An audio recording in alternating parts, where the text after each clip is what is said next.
Bonjour, dans cette vidéo, vous allez découvrir une méthode que j'utilise et qui permet aux cliniciens de mieux analyser leur raisonnement clinique, mieux comprendre leurs patients et mieux se connaître eux-mêmes, en tant que thérapeute et en tant que personne. Ce qui leur permet notamment de diminuer les risques d'épuisement professionnel, les risques de burn-out. Et oui, tout ça. Est-ce que vous en ressentez le besoin? Si c'est le cas, n'hésitez pas à partager votre vécu en commentaire.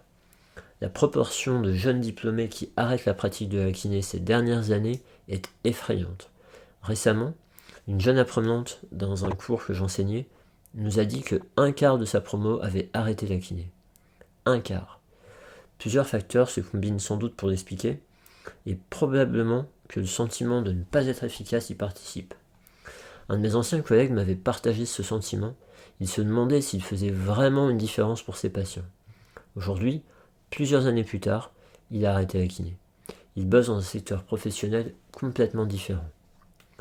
J'aimerais aujourd'hui vous partager une situation que j'ai vécue récemment. Une situation où je me suis senti en difficulté avec une patiente. J'ai dépensé beaucoup d'énergie pour essayer de l'aider. Je lui ai accordé beaucoup de temps car je savais à quel point elle souffrait. Mais finalement, dès notre deuxième séance, nous avons décidé de ne pas continuer.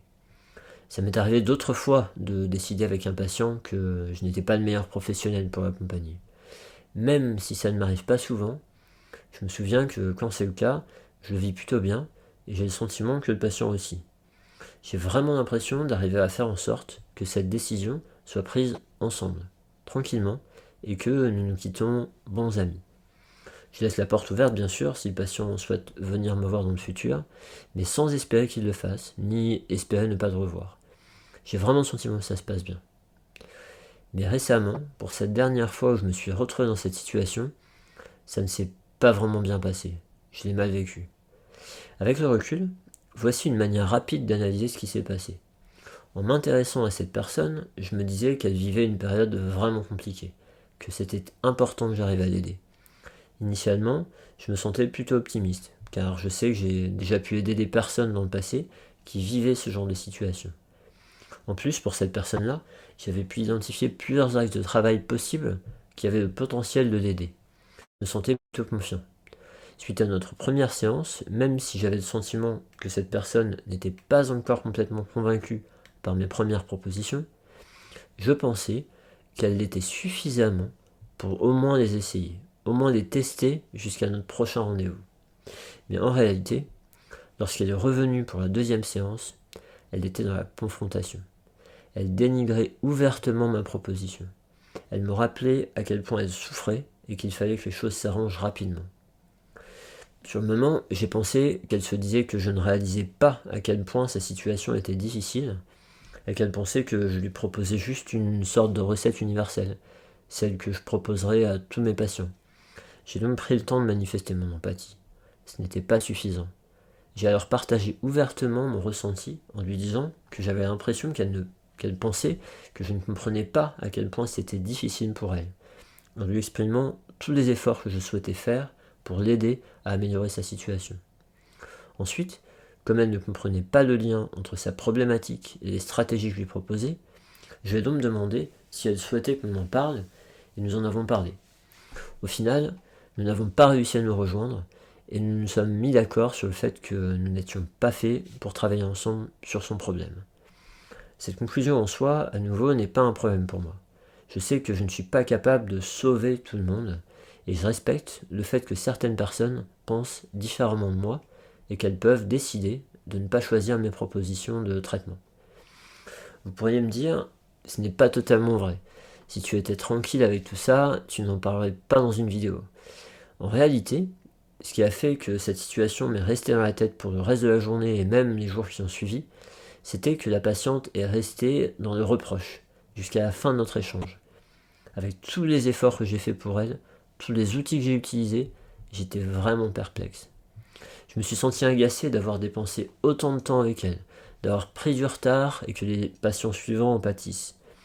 Et au final, je peux dire que j'étais assez dégoûté de cette situation.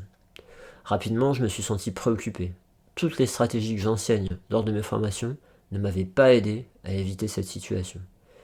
Mon syndrome de l'imposteur s'est montré très présent pendant les jours qui ont suivi. Quand j'ai constaté que ça ne passait pas, j'ai décidé de réagir. Je vais vous dire ce que j'ai fait dans 1 minute.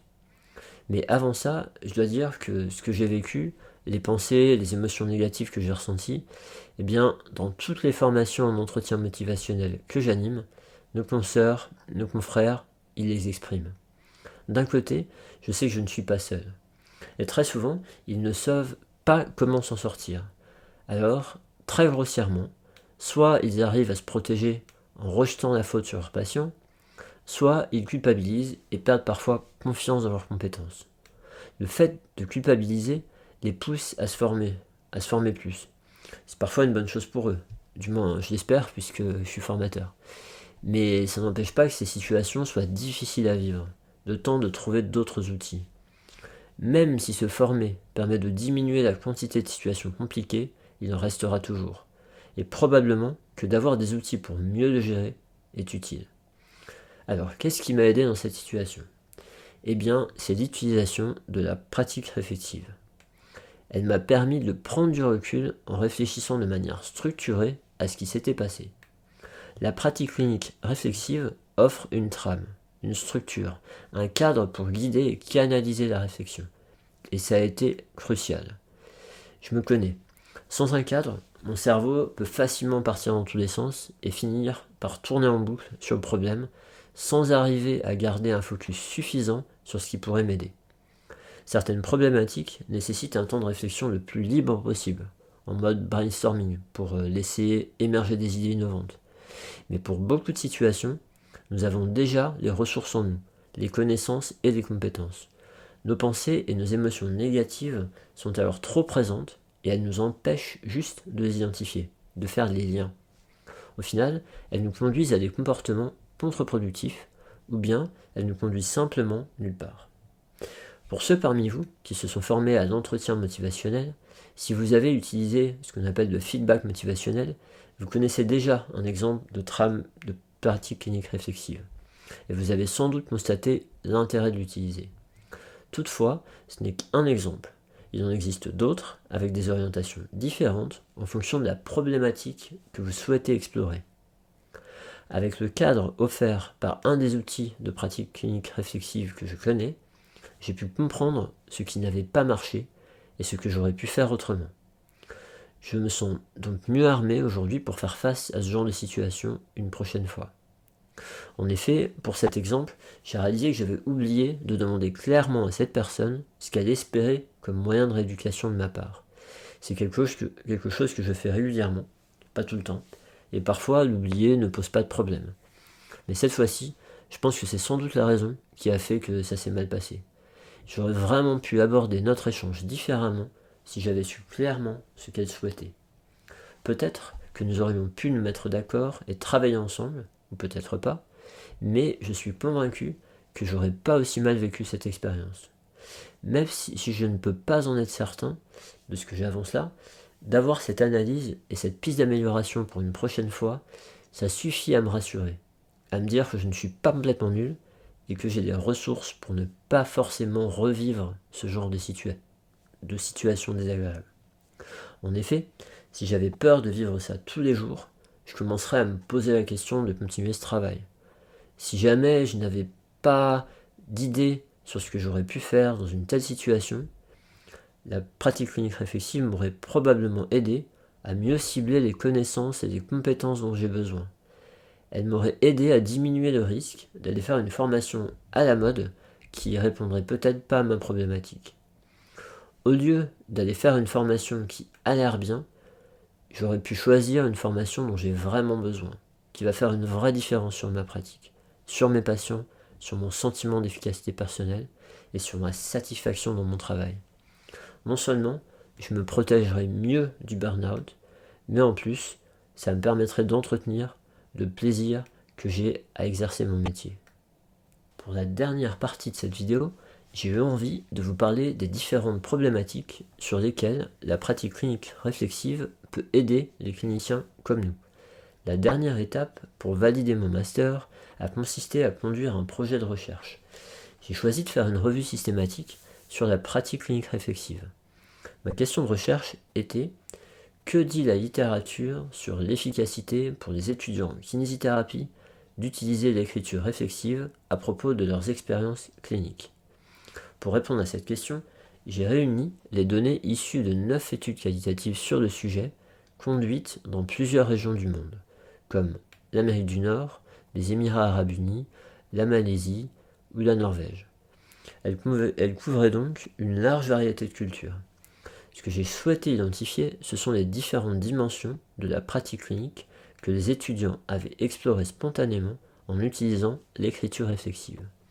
Je voulais connaître les sujets sur lesquels la pratique clinique réflexive pouvait nous aider à réfléchir et à nous améliorer.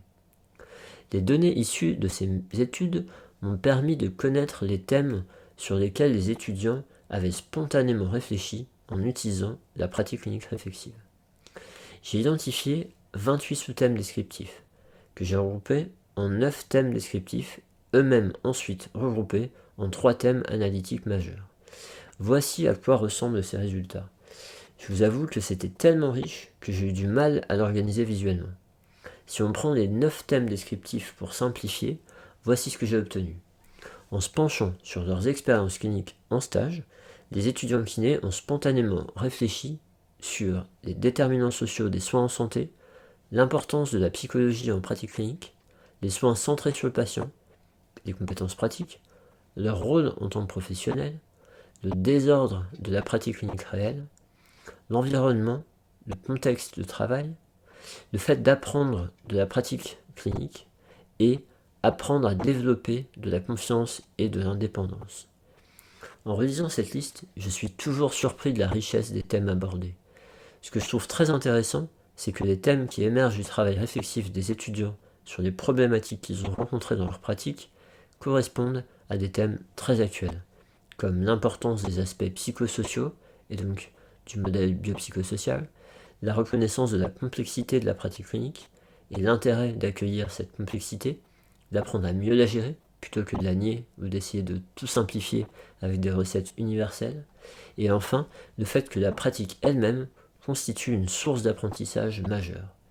Ce dernier point sonne comme une évidence. Pourtant, je trouve que cet aspect est sous-utilisé. Vous avez sans doute déjà entendu l'adage qui dit que nous n'apprenons pas en recevant de l'information, mais que nous apprenons par l'expérience. Eh bien, une précision reste importante, car malgré l'expérience, il peut nous arriver de répéter les mêmes erreurs encore et encore. Cette précision, c'est que nous apprenons en réfléchissant à nos expériences, et que c'est précisément ce que permet la pratique réflexive. Et pour les adeptes, parmi vous de la pratique EBP, vous savez que l'expérience professionnelle est un de ces 3 piliers, au même niveau que les données scientifiques et que les préférences des patients. Par conséquent, une vraie pratique EBP nécessite de s'appuyer sur son expérience professionnelle. La pratique clinique réflexive a démontré qu'elle est un outil de choix pour le faire. Évidemment, il ne s'agit pas de réfléchir à toutes nos séances. Nous n'avons pas le temps pour ça. Nous pouvons par exemple choisir de réfléchir aux séances qui laissent des traces, comme celle dont je vous ai parlé en début de cette vidéo, à ces séances auxquelles on repense toute la journée et même le soir, en rentrant chez soi. Mais c'est vrai que parfois, je prends aussi un temps pour réfléchir aux séances qui se sont bien passées.